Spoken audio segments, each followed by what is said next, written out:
les représentants du peuple français, constitués en Assemblée nationale, considérant que l'ignorance, l'oubli ou le mépris des droits de l'homme sont les seules causes des malheurs publics et de la corruption des gouvernements, ont résolu d'exposer dans une déclaration solennelle les droits naturels, inaliénables et sacrés de l'homme. Je vous demande de vous lever, messieurs.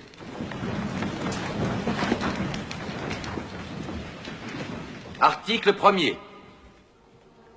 Les hommes naissent et demeurent libres et égaux en droit. Les distinctions sociales ne peuvent être fondées que sur l'utilité commune. Ces droits sont la liberté, la propriété, la sûreté et la résistance à l'oppression. Le principe de toute souveraineté réside essentiellement dans la nation.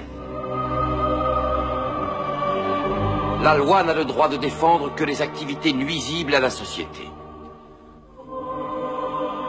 Tout ce qui n'est pas défendu par la loi ne peut être empêché. La loi est l'expression de la volonté générale. Tous les citoyens étant égaux à ses yeux, sont également admissibles à toute dignité, place et emploi public. Nul homme ne peut être accusé, arrêté, ni détenu que dans les cas déterminés par la loi. Tout homme est présumé innocent jusqu'à ce qu'il ait été déclaré coupable. Nul ne doit être inquiété pour ses opinions, même religieuses.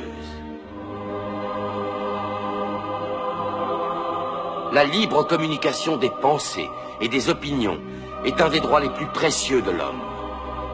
Tout citoyen peut donc parler, écrire, imprimer librement, sauf à répondre de l'abus de cette liberté dans les cas déterminés par la loi. La garantie des droits de l'homme et du citoyen nécessite une force publique. Cette force est donc constituée pour l'avantage de tous.